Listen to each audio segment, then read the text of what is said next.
Well, with the season starting, we see that in the roads. Like, I see more and more and more camper vans right now. It's quite insane. Like the big RVs, they don't come out, the big RVs in winter, but like in summer, right now, we start seeing them so often on the roads. Like it's season. Hey guys, welcome to another one of our live session where we answer all your questions about traveling in New Zealand, because we kind of are the experts of traveling in New Zealand. But who are we and why are we the experts, Laura? All right, so this is Robin and I'm Laura, and we're the team behind BackpackerGuide.NZ, which is New Zealand's largest travel guide, and it's absolutely free for you guys to browse and just look up all your questions to traveling in New Zealand. If you're doing a working holiday, there's lots of information on that. Also, lots of information on all the top destinations to hit and sort of working out the practicalities of hiring a camper van or a car, staying in hotels, motels, hostels, all that good stuff is all on BackpackerGuide.NZ. But if you're not really into reading, we also do this live Q&A session every single Sunday at 8 a.m. New Zealand time, which around the world are the following times. In the UK and France, that's around 8 or 9 p.m. on a Saturday evening. In the US, that's 3 p.m. EST, 12 p.m. PST on a Saturday afternoon. And in India, that's bright and early on a Sunday morning at 12:30 a.m. And in Australia, that's 6 a.m. on a Sunday morning. All right, so if you guys did not have the chance to make it to our live session, because I know all the times are always kind of a little bit all over the place, we also take your questions in YouTube comments of any of our videos, and then we print them out and we can cover them during this live session. If the live chat is a little bit slow, we have a bit of time and we cover those questions. So make sure to put that in the comments of any of our videos if something pops in, because we know we have I think we have about 700 videos on YouTube about traveling in New Zealand, which is a lot. And if you do have a question, just put it in the comments and it just pops into our inbox, and then we can pull them from here for every single day, which is quite awesome.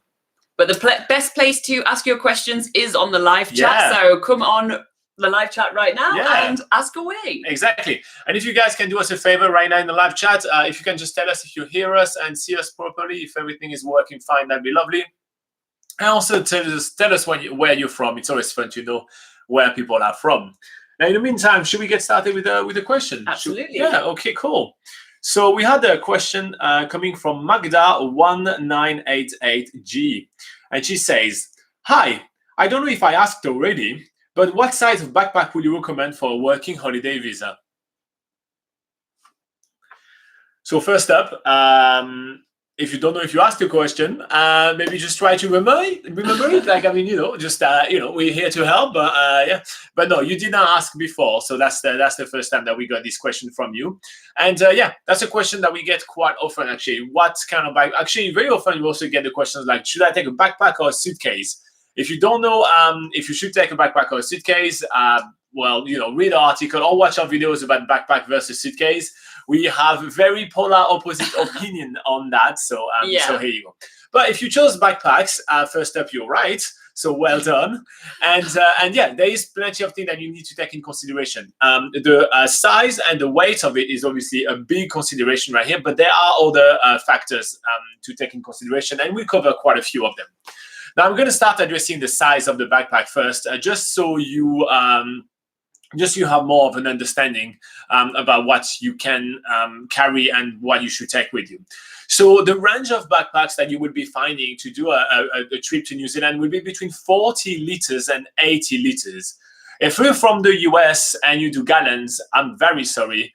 I don't know. Actually, I don't think that backpacks are rated in gallons. No, I don't think so. I think everything is in liters. Yeah. So 80 liters are really huge backpack, and 40 liters are kind of decent size, but a little bit bigger than your normal kind of day pack backpack. Now, I personally always believe that you should carry a backpack which is easy for you to carry. That's the most important kind of thing that you should keep in mind. So the first thing that I would say in my first step is that I would kind of try. So usually a backpack which is 40 liters will be around half that amount in weight. So 40 liters will be around, you can pack it up like really heavily around 25 kg. Yeah, 25 kg. You can pack it really, really heavily with that. Now that said, that's really heavy. 25 kg is already really heavy. So that's packing it really, really a lot, right? Most people won't do that, and they would do a quarter. So that'll be about 10 kg worth of stuff. So keep that in mind when you think about like what you want to put in and how much you want to carry. Now, I suggest to actually underpack as much as you can. I personally always travel with something as small as possible. In fact, when I arrived in New Zealand the first time, I actually arrived with carry-on only, and not even a check-in bag. So that's to tell you how little I was carrying with me. Because I feel like, you never really know what you're going to need. So you may as well get it on, along the way. And I find that much easier than carrying like a big, puffy, heavy winter jacket for the whole summer. And then realize that, oh, well, I'm actually going to spend the winter in Northland and I don't really need a big rain jacket. So that'd be really serious. So a big winter jacket. So that's kind of more my approach. So between 40 to 80 liters, I would not recommend 80 liters. It's way too big and way too gigantic. So kind of try to be, I would strongly suggest 40, but you can go up to like 50, 55, well, that'd be fine. But I would go more somewhere in the middle, around 60 or 65 liters. But you like to pack a lot. I know, If you, especially when you're on a working holiday, there are a lot of circumstances. You're not just packing for a couple of weeks, you are packing usually for a whole year. So you do need to obviously keep in consideration that you might be taking maybe, a laptop or something, like things that you would use, that you might need to use for work, or different, you need to maybe pack a little bit more clothes if you're thinking about work clothes, like something that's a little bit smarter for working. But yeah, like Robin said, at the same time, you don't really know what situations you're going to get into. Like if you're going to end up maybe living in the north of New Zealand, which is so much warmer than in the south, it's usually hard to predict what you're going to be doing and where you're going to be staying in New Zealand, which is kind of the best way of doing things to make sure that you do have the right experience and not force yourself into something that might not be quite right for you. But I think personally I would go for around 60 or 65 litre backpack. And bearing in mind, the only times you really need to carry your backpack is when you're going from your transport, if you're going on the bus, or if you have your own car, it's literally just carrying your backpack to your hostel. But it's also a good size in case you do any of the multi-day hikes as well. You obviously don't have to fill it up to that capacity when you're doing a multi-day hike, but it also makes it big enough to actually fit all the essentials you need if you're doing that sort of activity. But yeah, it's big enough also for a whole year of travel.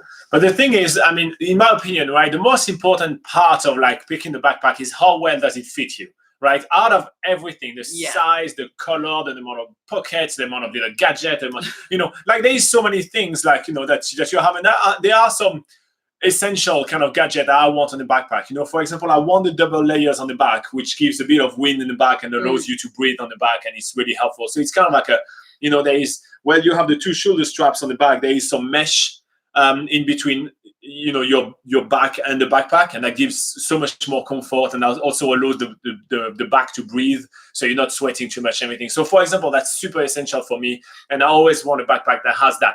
But the number one thing that I like is to get something that actually fits me very well. So I like the shoulder straps to be quite wide, so they're really kind of comfortable, and I like the body strap, would you say? Yeah, I guess it is the body strap. Yeah, and I like the body strap to start wide and become thinner, because I find that to be so much more comfortable. So not too thin, but still about thick. But that's the kind of thing that I really want. So I want something that fits me very well. So even when shopping online for backpack, I usually tend to buy like one or two. So I'm selecting really well, and I pick two of them, and I buy those two backpacks, and then I return the one that I decide I don't really like. I mean, it's the same thing that when you shop for shoes online, you always get like the 9 and the 9.5, and then you try both of them and you return the one that doesn't work. If they do free shipping, free returns. They always do. They always do nowadays. So that's the very, very important thing, I think, because you're going to have something which is going to be quite heavy. Like even let's say it's 20 kg, it's a lot of weight, and you can go higher. I've seen some little girl at the airport, like not girl, but like a woman that were really not broad and everything like that, carrying backpack that genuinely looked more than than the actual size. Yeah. And every single time I'm just feeling like, it's not worth packing that much. And you can see them wobbling all around. So I feel like the comfort of what it is super important. Yeah. So when you're actually buying backpacks, usually it has your back and sort of shoulder size in the specifications as well, and it's usually measured in inches. So when you are browsing for a backpack, it's good to get someone to measure your back in inches and your shoulders. So your back from your shoulders to the waist in inches. That's usually the measurements that needs to be taken for backpack sizes, because it is really uncomfortable if, for instance, like Robin sometimes borrows a backpack that I have, and he's got obviously such a much longer back than me, and when he's using this backpack when we go on even day hikes and stuff, it's super uncomfortable for him. So it's really important to make sure that you don't get a backpack that's way too short, because that's just really, really hellish, especially when you've got a lot of stuff in the backpack and it weighs a lot. But also if it's too big, then you end up putting your waist straps around your butt pretty much, which is just not good support. So yeah, it's good to keep those in mind. Yeah, after that, the last thing that I will look at will be the overall shape of the backpack, right? I think that the overall shape of the backpack is really important. And if you look at a backpack online and you see kind of pictures of it, you kind of want it to be a bit more of a pyramid kind of shape. You want to be able to put most of the weight around the bottom of the backpack and not on the top. There are so many backpacks nowadays that are kind of like sleek looking and they look like a tube, right? But that means that you're going to be tending to put like things all the way up. And then if you have the top, which is as heavy as the bottom, it's much harder to balance basically on your body, rather than having most of the weight here and then it just balance that way. So it's so important. We actually used to have a backpack that was kind of really like kind of tubular shape, and we used to put quite a lot of gears that we wanted easy access to on the top. So we had all the cameras and all the the little attachment for the GoPros and everything and that, which are like really like pieces of metal and everything like that. And so it made the top of the backpack quite heavy. And honestly, carrying it, it gives momentum, around your head, you get about twice the size, and it's really not that comfortable. So I think it's important to find a backpack that has more weight at the bottom. So there are some backpacks which have 2 extra pockets on the bottom or something like that, which I find really, really much better. But it's personal taste as well. If you have really amazing balance, you'll be good. But I just it's mostly for when you put the backpack on and it's fully loaded. When you put something on, you do a big swing to put it in. And if it's really on top, it's can really take you down. Like actually kind of boom, down, rugby tackle. Welcome to New Zealand. I feel like you've got experience with that. You've been floored a few times by a backpack. I don't think I really have been floored, but it has twisted me quite a lot a few times. And I'm not really a big fan of that. Yeah, I don't think I have really much more to add to that point, but I do have one more point perhaps that we can talk about as well, which is, especially for in New Zealand, it's really important to get water-resistant material on your backpack. Yeah, and on top of that, so not only should you have obviously a good backpack which is water resistant, but it is a really good idea to get those rain-proof covers that you can get for backpacks. And a good thing about a lot of backpacks nowadays is that they already come with a rain-proof cover, but you can also buy them separately just in case your backpack doesn't come with them included. And but we have some experience with that. The rainproof cover that you buy separately and are not really well attached to your bag can fly off. And that's not that great. So usually try to find one that has the rainproof included. Yeah, exactly. And also the ones that usually have the rainproof cover included have a little strap at the bottom. So even if your rainproof cover does fly off, it's still attached to the backpack, and you don't have to go running after it. Exactly. Because there was a long run. We got it back, but we wouldn't want to leave it in the beautiful New Zealand wilderness, but it was a long run. Yes. All right, so we'll put some links for you guys in the comments below. We do have an article on BackpackerGuide.NZ about the best backpacks for New Zealand. We actually, tried a few from Amazon, and we kind of try them on, and so we tell you what we like and what we don't like about them. So make sure to check this one out. It's on BackpackerGuide.NZ, and then you just type like best backpack, for example, or something like that, or you go on travel preparation, and you'll be able to find it. And it looks like this. There you go. So if you find it useful, make sure to like and subscribe. And in the meantime, we'll go back to the live chat. All right, so people are waking up over there on the live chat. So Chuck says hi. He actually asked a question, which I have right here. It's printed. It's literally the next one on the list, Chuck. Okay. So we'll go through your question in a minute. We also have Adubon from Canada. Hello, how are you doing? Hey, from Canada. Raymond Moore says hi, so good morning, Raymond. Bruce Denis George says, speak French, please. Je pourrais parler français, mais personne ne comprendrait, donc je vais parler anglais aujourd'hui. Here you go. I bet he said something really insulting. No, I said I could speak French, but since nobody else would understand, I would then speak English today. Oh, nice. 12 Morgana said, hello, I'm Morgan. I'll be in New Zealand in December for a month. My brother and I will be traveling in the Southland. I would love to be able to witness the Maori culture. There is actually a few places where you can check that out on the Southland, and there's one near Christchurch. What's the name? I've actually forgotten the name, but it's near it's in the same vicinity as a wildlife centre. Yeah, Willowbank. Yes, that's it. The Willowbank Wildlife Reserve or something it's called. And within that same complex, there is like... so it's from the same company, so it's all there. So so they do Maori shows. They also have hangi nights, which is getting to try some delicious food, which has been prepared in an underground oven, just like the traditional Maori used to do and still do, actually. So that's a really good way to experience the Maori culture in the South Island. But there are a lot more Maori cultural experiences in the North Island because, well, the North Island's just a bit more populated, and throughout history, more Maori have just lived in the North Island because it's a bit warmer, it's a bit nicer for living. So yeah, that's why you'll find more cultural experiences in the North Island than in the South. There you go. 12 Morgana also ask, but is there something? But it's not something you can really plan. Do you want to keep it true? I mean, that's true. If you want to actually hang out with Maori people, then you kind of have to just meet people along the way. That's more like it is. And she says, any advice on how to behave? Is there any common mistake I should avoid if I have the chance to meet Maoris? No, honestly, they're pretty genuine, pretty relaxed. I don't think there is anything too... I think they're most chill people you'll find in New Zealand. Yeah, so, I mean, the only thing I can think of is, for instance, if you're visiting maybe a marae, which is a Maori meeting place, one thing you're meant to do is actually be sort of invited onto the ground rather than just, so don't walk in. Yeah, if you're traveling around New Zealand and you see these really awesome buildings with it's usually painted in red and it has these carvings on it and stuff, it's definitely not you're definitely not allowed to just go up to the building and let yourself in and be like, hey. You need to be invited onto the ground, and they go through a whole sort of welcoming ceremony called a pōwhiri. So a good way to sort of experience those welcoming ceremonies, though, is there's a lot of sort of cultural experiences. Yeah, like I said, we talked about, Yeah, exactly. Near Christchurch, they go through that sort of process and explain the process to you, and that's a good way to sort of experience that.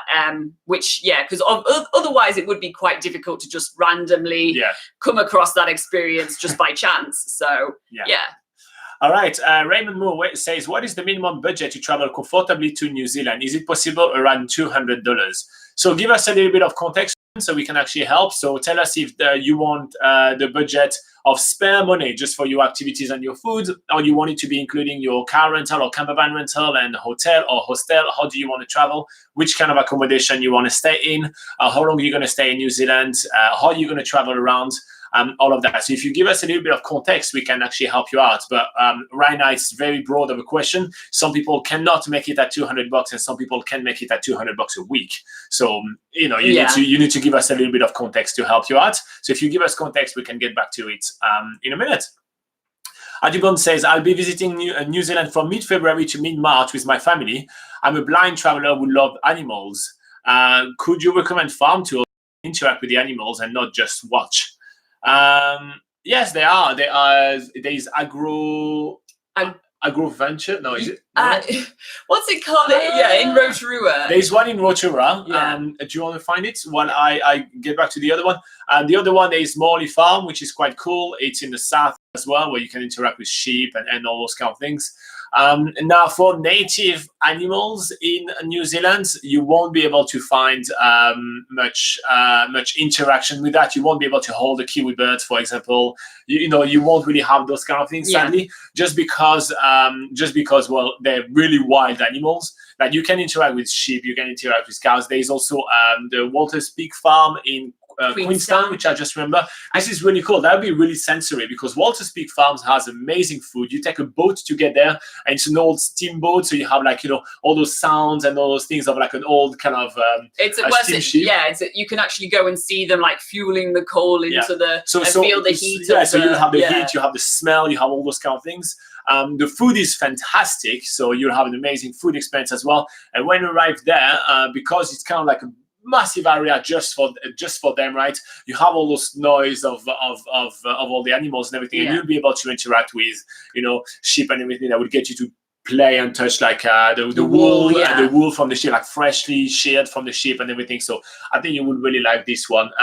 So if you go on BackpackerGuide.NZ, there is a list of things to do in Queenstown and stuff like that, and you'll be able to find a link to Walters Peak. What was the name of the one, Motura? It's called Agrodome. Agrodome. I knew that was Agro something. But that's similar. That's like a farm show where I think. He's talking about the Agrodome right here.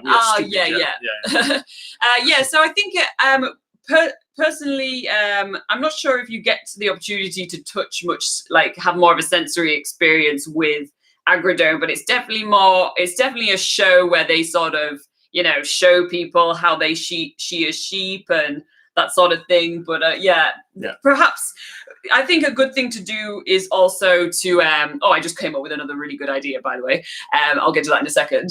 But yeah, I think a good thing to do with these sort of farm experiences is to also, like, you know, at the end of the show as well, or even at the beginning, talk to the people that are running the show and just sort of explain your situation to them and see if usually they're pretty accommodating. Oh yeah, New Zealand has time. Exactly. A cheap place. They usually will say like, hey, maybe after the show you can come and like, you know, come and have like a close-up experience with the sheep or something. So usually that's a good way to go about things. But another really cool sort of farm experience you could be doing is going to an alpaca farm. I knew it. Which is definitely like you get to for instance, a really good one is in Akaroa, which is near Christchurch, and there's a alpaca farm there where you go on a tour. You can actually feel the wool you can feel the wool that they take from the alpaca. You can actually go into an alpaca paddock and stroke the alpaca and have a really good like sort of interactive experience. So they put you in a paddock with food, so the alpaca come to you. You don't have to run after the alpaca.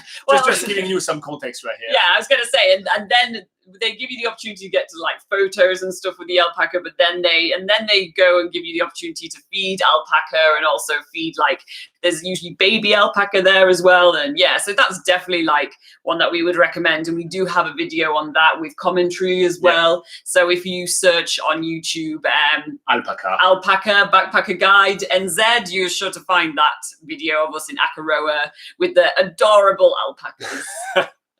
All right, cool. BK says, good morning. 12 Morgana says, thank you very much for your answer. Si vous parlez français, je comprendrai. Oh, deux français aujourd'hui. Cool. So there's two French people there. That's cool. MBK says, have you been overseas in Asia or Europe? I would like to hear your experience. Yeah, we actually travel. You know, we both from overseas, so we both traveled quite a bit. We've been to a lot of countries.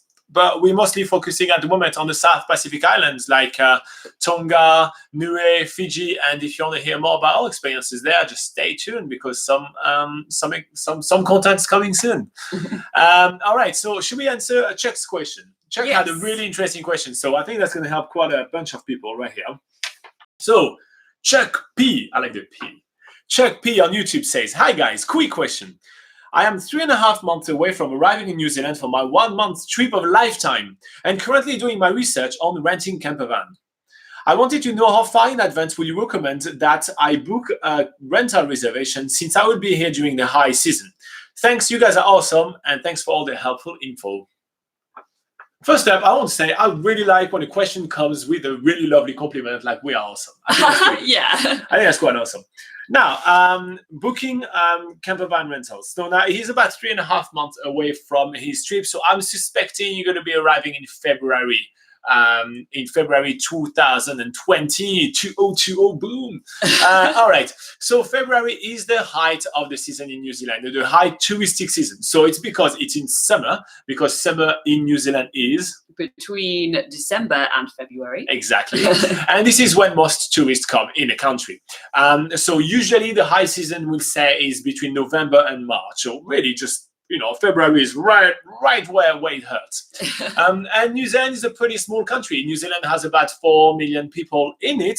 And every year, New Zealand receive about 4 million tourists. So that's a lot of people. And a little bit more than that is coming within this period of time.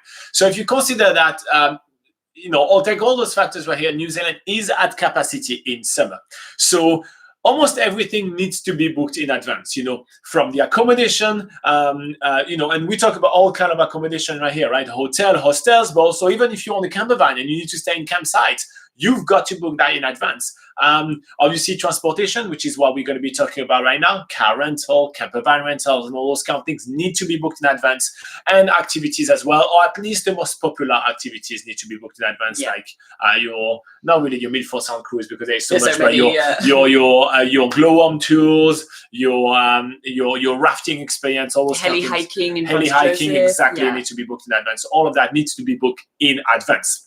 Now, that's a good question. We always say book in advance, but what the hell does it mean? Like, how early do you have to book? So it will depend on, and for this, we're really about camper van rentals right now, specifically, right? So it will depend which type of camper van you're going to want to have, how early you're going to need to book. All right. So there is roughly 3 types of camper vans in New Zealand. There is the RV, which is like those big camper vans, like those big square ones, those gigantic beasts. Can fit up to 6 people inside. They are a motor home because they're literally a home with a motor. Yeah.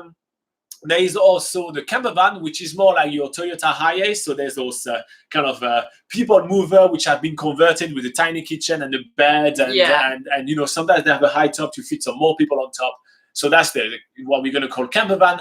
And then there is the camper car, which is just a car with a bed on the back. Those ones are the non-self-contained camper van, right? The other one, they are usually self-contained. And what does self-contained mean? Go for it. Okay, so self-contained is basically, so it usually has a toilet inside. It has clean water and wastewater sort of facilities.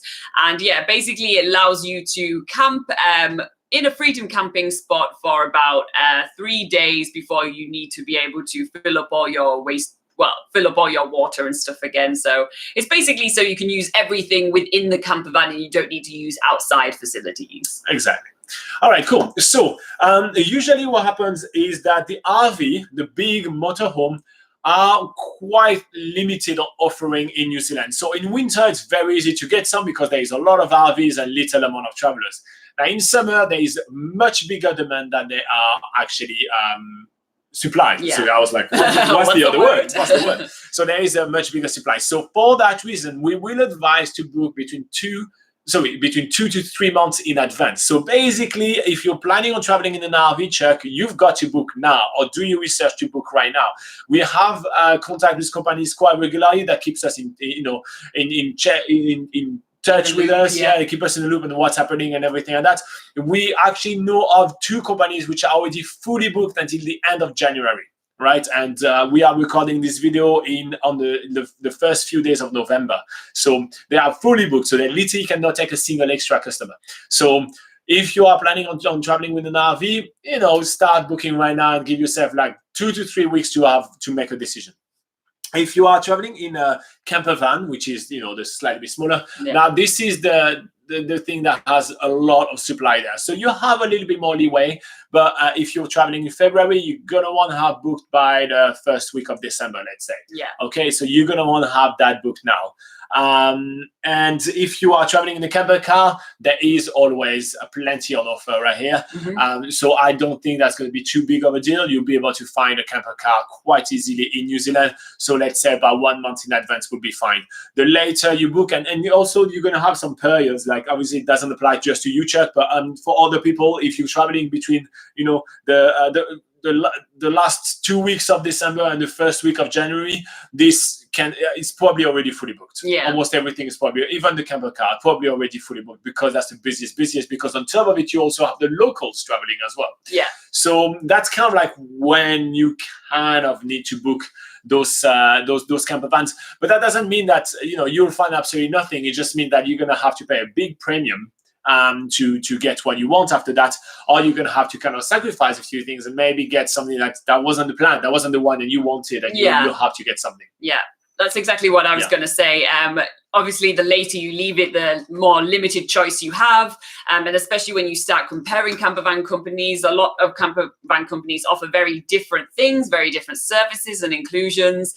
So you don't want to end up being like left with, oh, I only have this one company to choose from, which, they might not be the right price for you, or they might not have the right sort of camper van that you were hoping for. So yeah, it's definitely good to, for across any type of camper van, whether it's an RV, a camper van, or a camper car, to book as soon as possible so that you actually get the vehicle that you actually want. And so a good tip for you to pick the right company and to check out what you think is the best one for you is to use our website, obviously. So you go on BackpackerGuide.NZ, then you click on travel tips, then transportation, and then rental camper van, and we have a lot of lists of like all the companies. We tried all of them all the time, so definitely make sure to check that out so you can find the right company for you. But any extra tips on that, Laura, or are you good? I think I'm good. All right. I think we give you a lot of information. If you do have any follow-up questions, make sure to put them in the comments below of this video. Like and subscribe, because we've got a lot of work behind all of those videos. So every time you click like, you say thank you to us for the hard work. So that really means a lot to us. So thank you so much, guys. All right, let's go back to the live chat. Ajibon say thank you for your help, and then someone said something really mean and Laura, so I had to delete him. That's pretty much it. Cool. That means we can keep going with the question that we received before.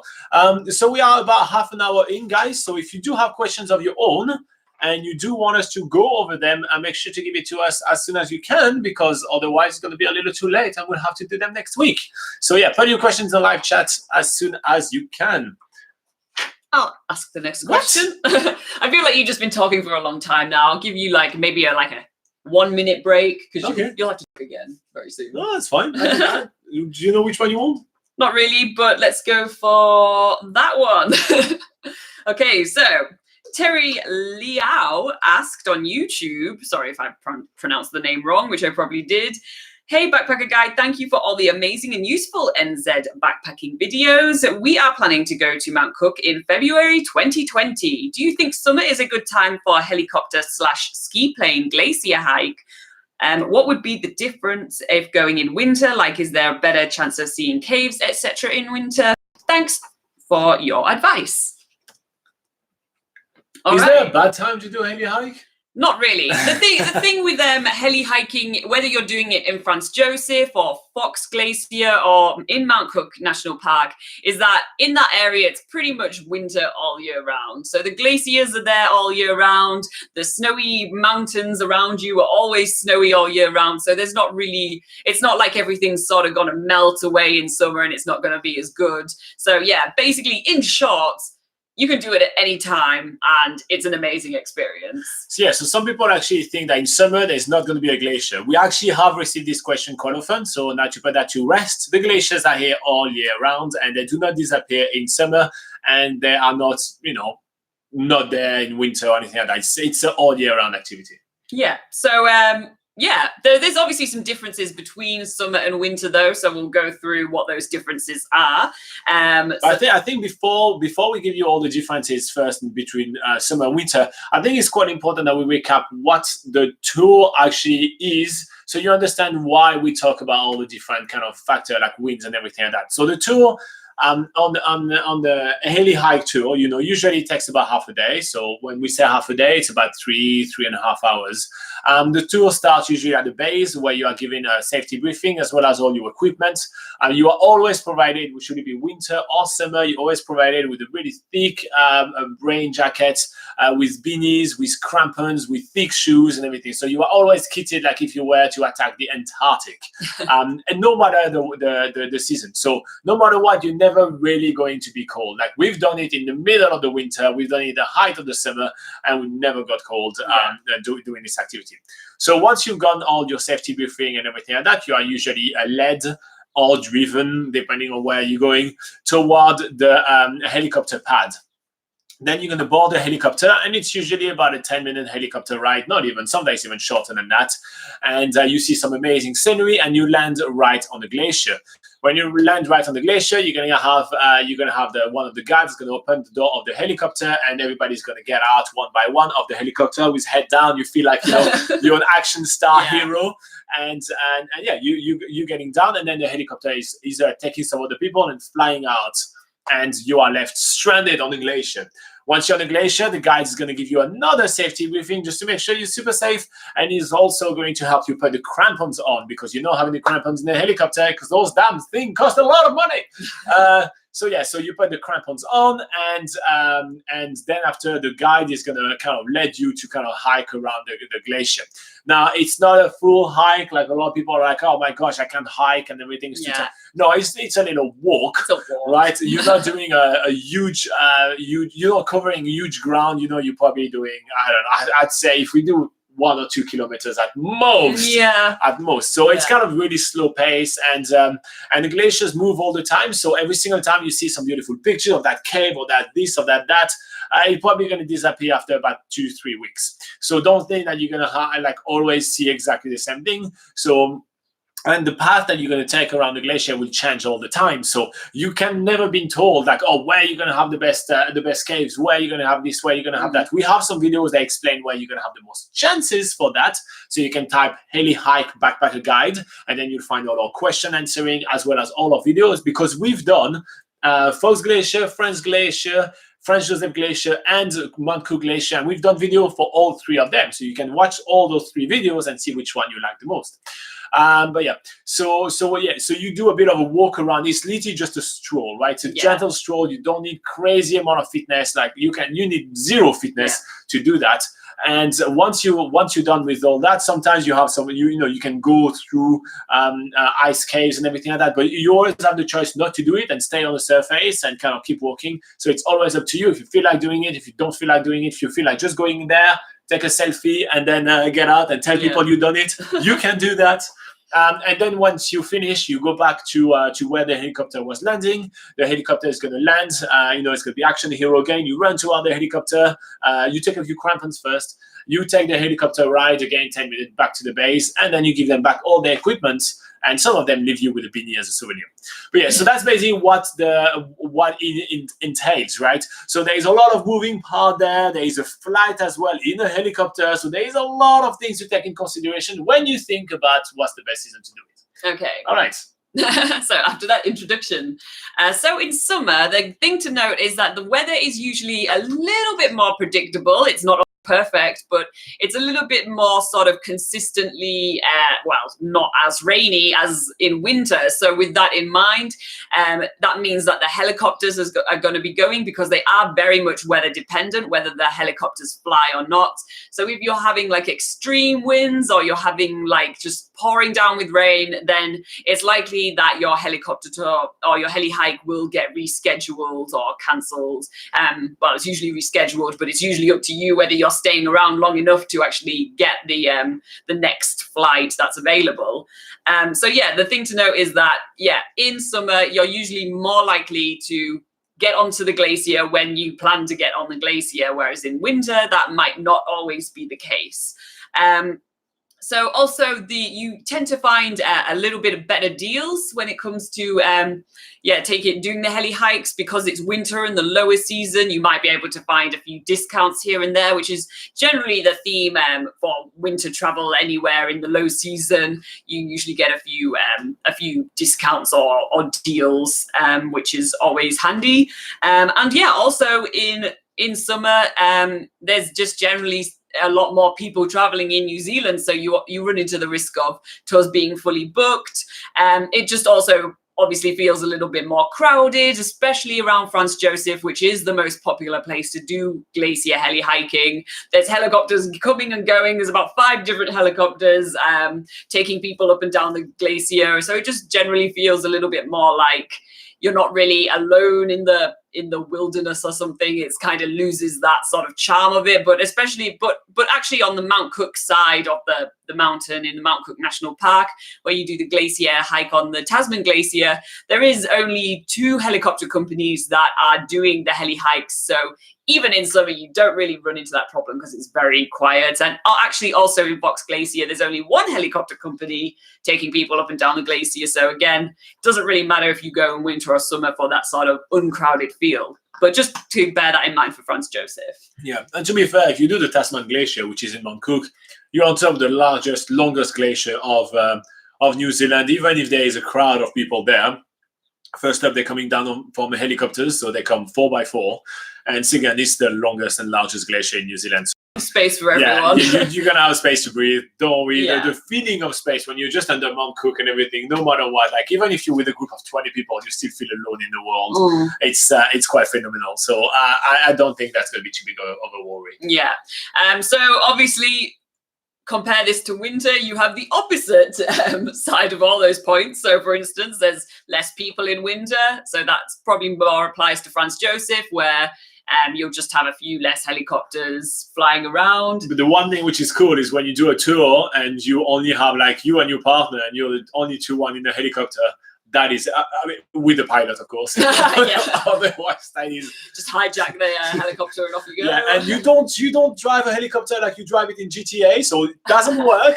So don't do that. Just let the pilot do his job. Yeah. But no, it's really cool. If you do happen to have the helicopter just for yourself, it's pretty awesome. Yeah. And then also in winter, again, like we said, there could be a few discounts. You might be able to find something a little bit cheaper than what's available in summer. And then finally in winter, the weather can be a little bit more inconsistent, and that also means that helicopter flights can get cancelled pretty easily. And especially on the west coast of the South Island, where the Franz Josef Glacier and the Fox Glacier is, this side of the South Island is renowned for its rainy weather. Wild West Coast, they call it. So I point to that. So if that happens, right, either it's just going to be cancelled for a half an hour, and then the weather is going to change completely, and then you can get back to it, or either it may be pushed to the next day. It does happen, but to be fair, it is also very likely to happen in summer as well. So the weather is really kind of inconsistent all over the place. So I wouldn't. You know what? Do it when you're there. It's just kind of like sometimes a lot of people are kind of like, our point right here is to really tell you, like, there is a few differences here and there, but honestly, it's a once in a lifetime experience. Do it when you're there, and you're gonna really love it no matter what. I don't think there is going to be a problem. And be a little bit flexible. If you watch other videos about glaciers, so if you go on YouTube search bar and you type glaciers and BackpackerGuide.NZ, for example, you'll find all our tips video. We always tell you, like, book it a little bit in advance and have a bit of flexibility. Have like 2 days flexibility to do that, or make sure that you can do it in another place, and you'll have a great chance to do it. I think you'll be fine. Yeah, well, that's pretty much it. You'll be okay. Yeah. So what was the name of this guy? Terry Liao, I hope that was really helpful to you. If you find that useful, what can they do? They can click on like, and you can also click on subscribe if you want to see more of our videos, and also get notifications for when we do these live videos, especially if you click on the little bell, you should get a notification. Exactly what she said. Yeah. All right, going back to the live chat, Foxen says, if I'd like to work in New Zealand, do I need a New Zealand bank account? Yes, you absolutely do need one. We do have a full video about that, and we also have a full article on BackpackerGuide.NZ. So Foxen, if you go on BackpackerGuide.NZ and then in the search bar, you type bank account, you'll have all the information you need here. But yes, every employer in New Zealand will require you to have a bank account, a valid New Zealand bank account, as well as an IRD number, which is a kind of a tax number in New Zealand. So you've got to do those 2 paperworks before you start looking for jobs in the country. Yeah. Chuck P says, thank you very much for the tip. Yes, I figured out I will have to book fairly early, but your confirmation on that was critical advice. You guys rock. Happy to be critically useful, or whatever. I failed this one miserably. MBK says, I know you guys talk only about backpacking and traveling and tourism, but I have some questions, but it's not related to traveling. I am planning to settle in New Zealand. But as you know, it's a small country, so not so much information about it. Yeah, I know, it's pretty terrible. That's why we try to put as much information out. I would like to know if you have been to Turkey, Germany, or the UK before, and what was the actual difference between those countries and New Zealand. So Laura is from the UK. So actually, she's planning for you guys a video about the difference between New Zealand and the UK. I've done a video about the difference between France and New Zealand. So there is already a full video of that. And Laura is actually going to do that. And it's coming out really soon. So yeah, keep an eye for that. Yeah. Ajibon has a really good question. So we're going to cover that in a second. And Fox and Say, thanks for the information. All right. So Ajibon 3 says, we will be staying between 2 and 4 nights per towns and cooking our own meals. What is grocery shopping like in New Zealand? And what are quick, simple meals we can make that we are not spending too much time cooking? Could you recommend breakfast, packed lunch, and supper? Yes, we can. All right. So grocery shopping in New Zealand, we have plenty of videos about that. We also compare all the different prices, and we actually have a price of, kind of how expensive is New Zealand coming out for 2020. So it's going to come out in January. So we'll cover all of that for you. But in short, the supermarkets in New Zealand are all well stocked. You won't really have a hard time finding what you need, except if you look for very specific kind of items, like a specific brand or something. Well, you're probably going to have to deal with the New Zealand equivalent. For any kind of diet, like pescatarians, vegetarians, gluten-free, and all of that, there are all those options. So New Zealand has major supermarkets. As long as you're smart enough and shop, when you go to a big city, you shop, and then you have your supplies, and then you go to the next city, and so on. So it's quite easy. I mean, we usually like to shop either every week or every 2 weeks, depending on where we're going, and we'd like to do a big shopping and be sorted with that, and then we just have to pick out of the car what we like. But obviously when you're traveling more, you don't want to get things that are going to perish too easily, because you are going to be going from like accommodation to accommodation, and your food will probably only be in the fridge, well, for the days that you're actually staying in the accommodation. So it's really good to get supplies that you can keep for a while, and just have them, like, pastas and rices and all that sort of stuff, like in your car at your disposal. But then if you're looking for some more fresh sort of food, like fresh fruit and vegetables and things, that's better to sort of get once you arrive in the towns and stuff that you're visiting. And also the same applies to if you're getting like dairy products and that sort of thing. It's sort of best to not don't the worst thing you can do is buy bottles of milk. And they do not store very well, like especially when you're traveling around New Zealand. And if the thing that people hate if you're staying in hostels is if you buy a bottle of milk, someone's rummaging around in the fridge and it falls over and leaks over everyone's stuff. So there's a few items that's usually best to avoid, and milk is one of them. Yeah, definitely.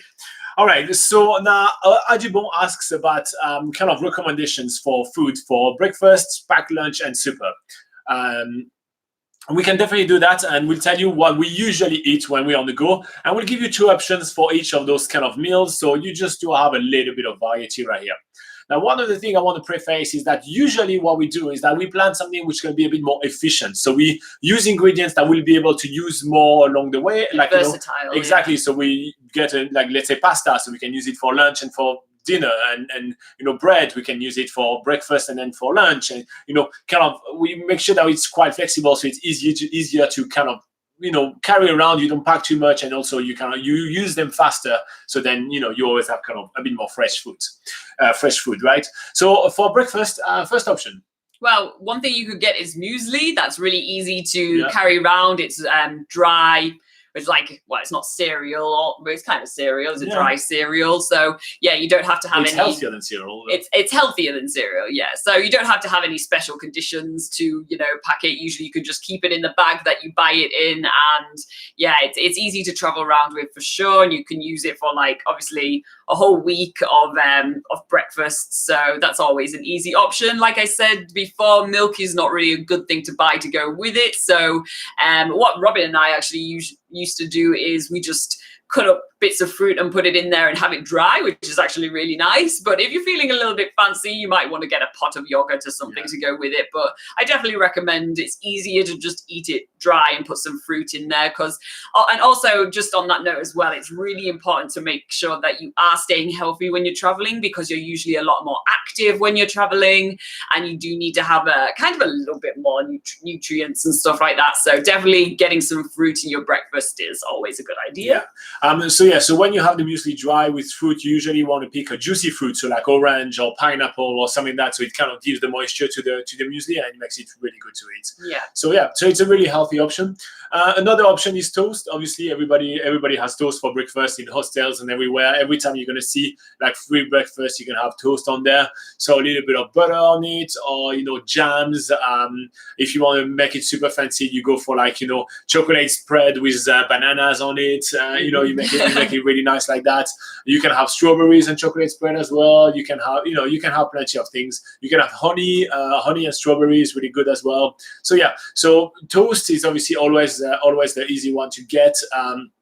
And also the good thing about getting toast is that those sliced bread that you can get for toast, they're going to be very easy to use as sandwiches for lunch, which kind of is a spoiler for the next one. But so toast is quite an easy one. I think it's probably the most popular kind of on the go lunch everywhere. The reason why we prefer muesli is just because it's a little bit healthier. So if we happen to have toast, we usually have at least 2 pieces of fruit each. As well with that, just to make sure that we have our amount of vitamins that we need along the way. All right.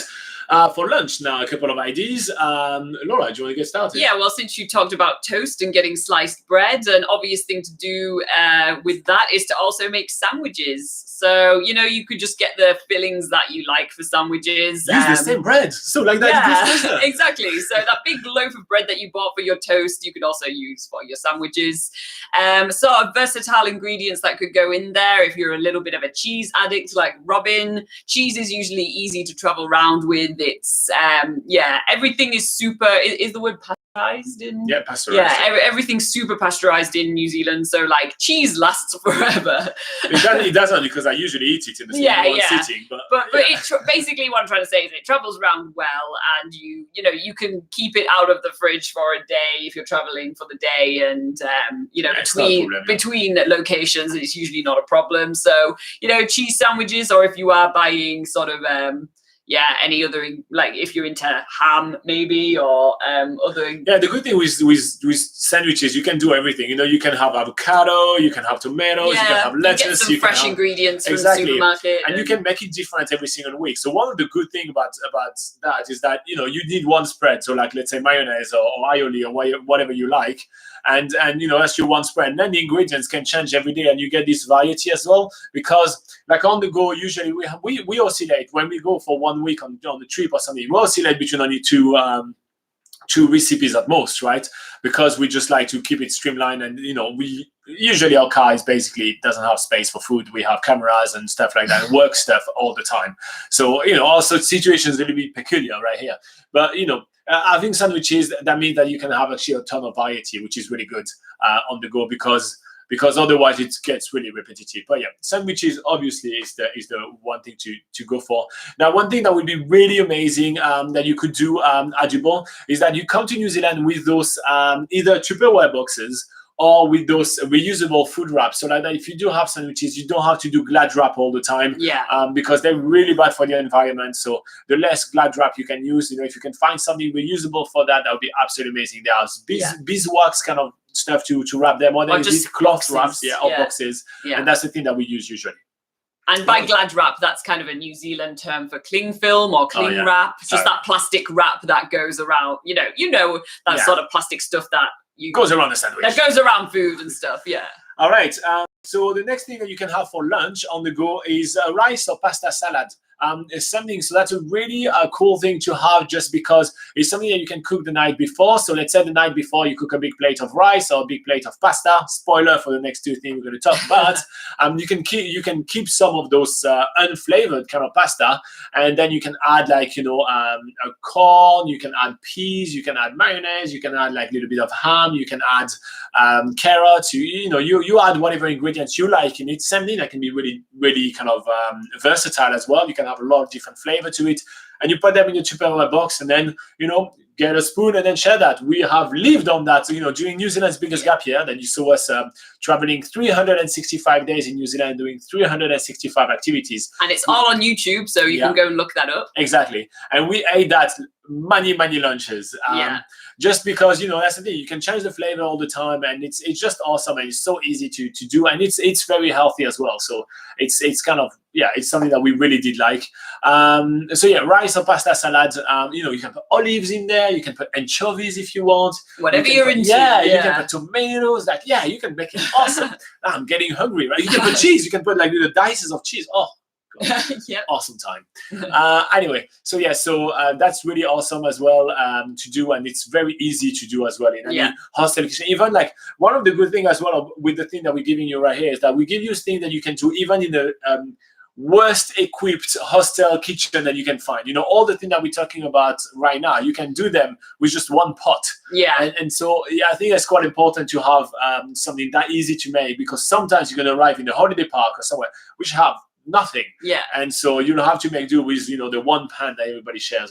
Exactly. Or even if you're staying in motels and stuff, and if you do have your own self-catering facilities or a kitchenette, usually that only really includes a couple of hobs and a few pots and pans. So these sort of meals you could all do on the hob. You don't have to use an oven or anything. So it kind of uses the minimum amount of utensils and cooking equipment needed.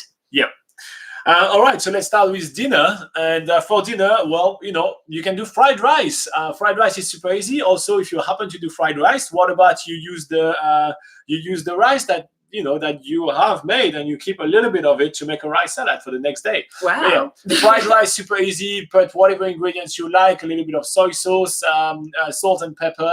I need fruit and not fruit. I need vegetables that you like. Just put them in, crack a couple of eggs in it, so you have your protein.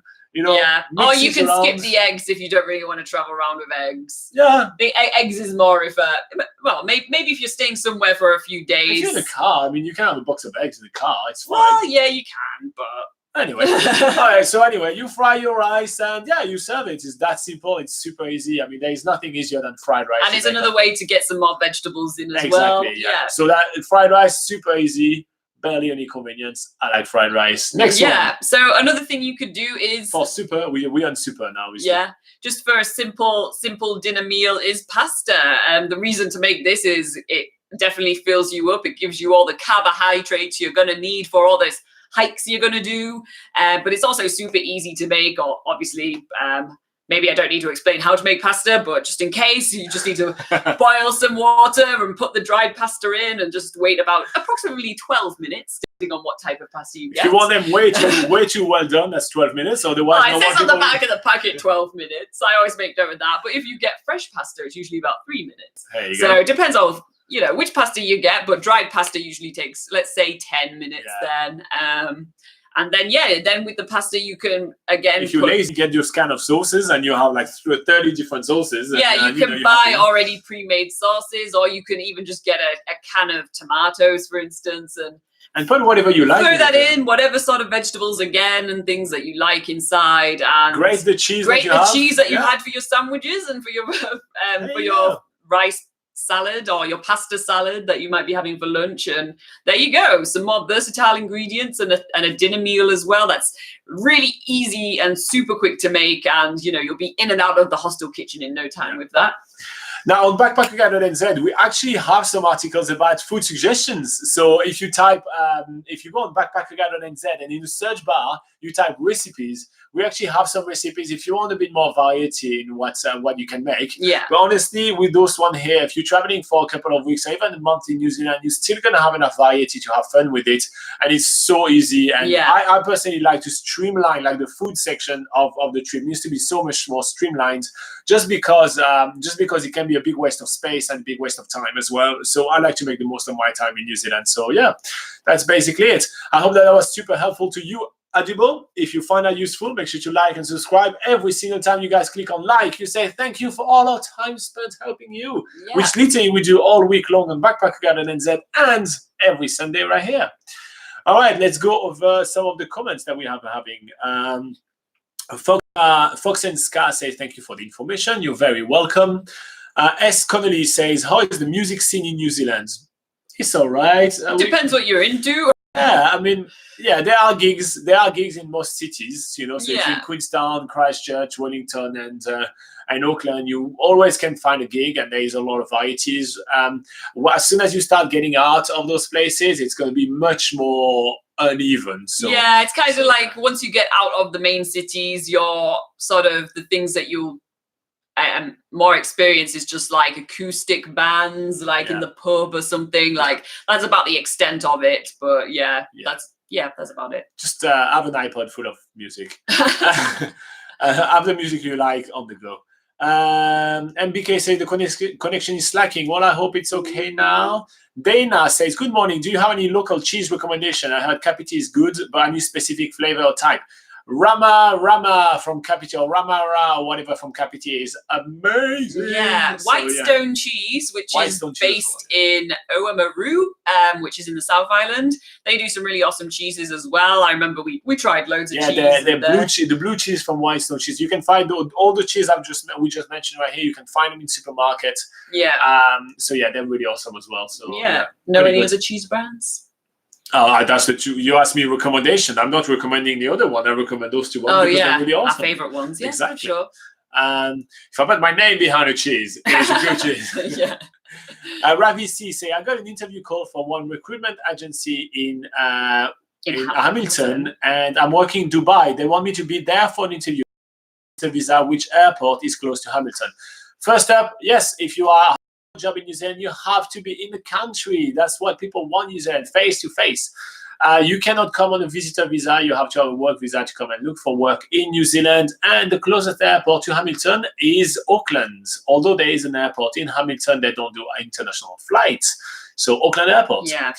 And Adibon says, thank you for the advice and all the videos. You've been a huge help in planning our trip so far. Like and subscribe. Oh, thank you. Thank you very much for that. And Adibon, feel free to put all your questions in the comments of any of our videos. So when you browse on YouTube and you watch our videos and something pops up, you don't necessarily always have to wait for the live session. You can just put it in the comments, and usually we pull them back up like we did, this time around, and we just print them up. And then we have them right there, like we did for Chuck early on. He popped in and said, hey, I had a question. And it was printed right in front of me. So if you guys find everything we do super useful, like every video you see of ours, it's always super helpful. Check out BackpackerGuide.NZ. We literally put all the information that is in our brain on the website, and we publish new content all the time as well. So there's always something new there as well, just to make sure that everything is always up to date. If you guys have any questions about the NZDT, which is this new visa that you have to get when you come to New Zealand, you can go on the website. We have 3 articles on that to give you every details that you need to have, because I know it's a big topic at the moment. And keep an eye up on the channel. We'll be back here next week at this time, but just an hour before, if you guys are watching us live. Otherwise, we'll be back here next week. So it's on Sunday at 8 a.m. New Zealand time, and it's on Saturday around the world. So if in the UK, it's 8 p.m. If you are of France, c'est 21h. On Saturday, and USA on Saturday is 3 p.m. EST and 12 p.m. PST. In India, it's on Sunday at 12:30 a.m. I'm sorry, people from India. And if you are in Australia, it's 6 a.m. Wake up, even if you're hungover. All right, thank you very much, guys, for joining us for another awesome live session. You guys have been awesome, asking us a lot of questions. It was really cool. So thanks, and have a lovely day, guys. Bye-bye. See you next week.